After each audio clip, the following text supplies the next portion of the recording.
the power play merchants getting their heads together over a power breakfast.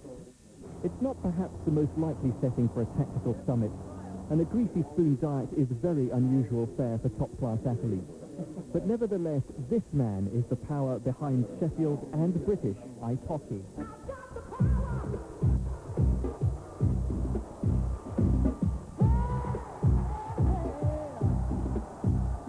He's been in a British hockey game now for the last 14, 15 years, and I think he knows more about the British game than any other coach in the league right now, so obviously quality guy to play for. Alex Dampier is the man with the Midas touch in ice hockey. He led Great Britain from Pool D to Pool A of the World Championship in just 4 years, and also took Sheffield Steelers into the Premier Division with 2 successive promotions.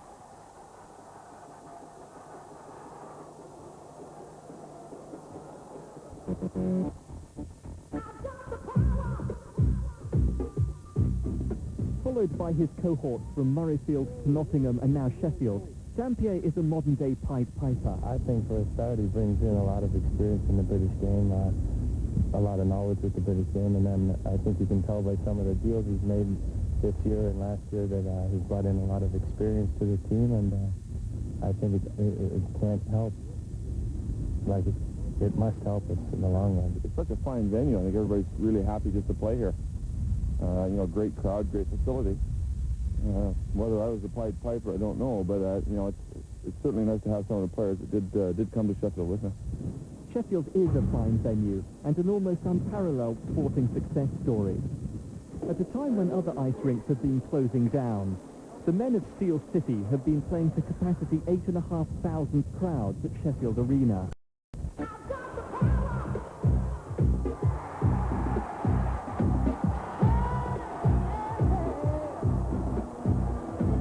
One thing you notice, maybe from home you don't see too much interaction with the supporters. The players don't, eh? But here we find that before games or on road trips and that, we find ourselves talking to them and at the services and all that. They're there, and after the game or in the pub or that. And I find that they're very, very nice to us. Another favourite import is Rocket Ron Shudra.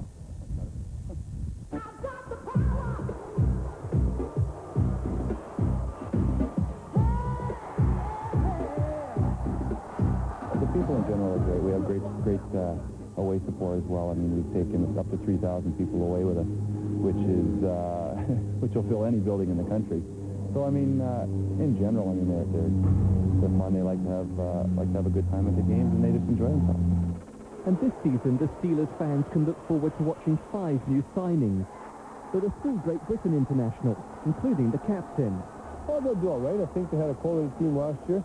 We've still got a small squad this year, you know, hopefully no injuries, and we'll do all right. But last year, like Division 1, there's 3 or 4 quality teams in a league of 10 guys, or 10 teams. This year, all 10 teams, all 12 teams are quality, so you got to play night in, night out. It's not get ready for 1 or 2 games throughout the season. We have to play 2 games every weekend and be ready. In Mackay, formerly with Murrayfield. You know, you can have one team better than another, but if the better team lacks confidence, you know, the worst team's always got an edge. I hope this year, the guys, my first year here, you know, not knowing a lot of the guys has been hard, but I hope that the confidence will be high within the team.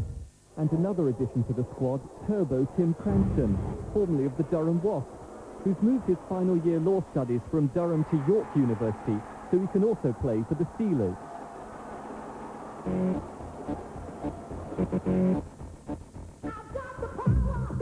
Bolstering the British boys, 2 new Canadians, including Claude Dumas. 4-0, what a disastrous start for Foster, brought on the net for Salem, and concedes a goal within seconds. The Canadian domination of British ice hockey is a continuing controversy. Dampier, a Canadian himself, picked 14 in his last Great Britain squad of 25. I think you have to have a benchmark to play for it. The British lads are a lot of good hockey players, but they have to have better players to play with, and they have to have better players to play against if the standard's going to come up. I think you probably only play as well as what's around you. So the higher the import standard, probably the higher the standard of the British game will get.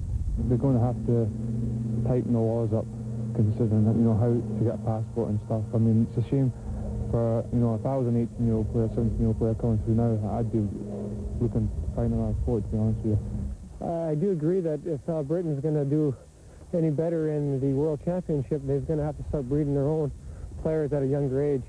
They're going to have to do what they do in the Football League here. At a young age, you're going to have some sort of incentive for them to play well, where we do in Canada.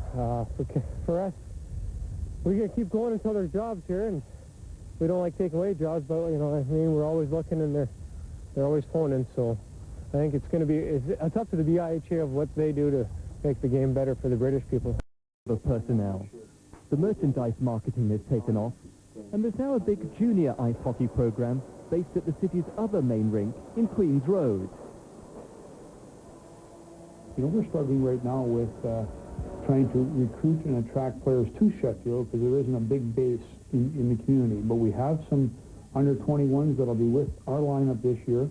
But I guess the most exciting part is that there's over 200 boys under 16 playing hockey in Sheffield now. And both Alex and myself are wanting to make as big a commitment as we can to working with those youth. Mention top-class sport in Sheffield, and most people will immediately think of Premiership football rivals Wednesday and United, of course. Hockey Elite. Realistically, you want to be, you know, a top 5, just to be in different pools and things like that when playoff comes. But I mean, hopefully we can be top 3. I think that's what our goal for this season is, try to be top 3. People here, they're very sports orientated. They'll come and watch like varied sporting events. And probably the marketing arena, the people come there and they really enjoy themselves, and that's the most important thing. And that's what makes it really nice place to play. But has Dampier lost his touch, though? Great Britain finished last in the Olympic qualifying tournament recently, a sign that Dampier's bubble has burst. And will the Steelers find that their honeymoon period is now over, with attendances falling off? The smart money is that Sheffield will prove a power to be reckoned with.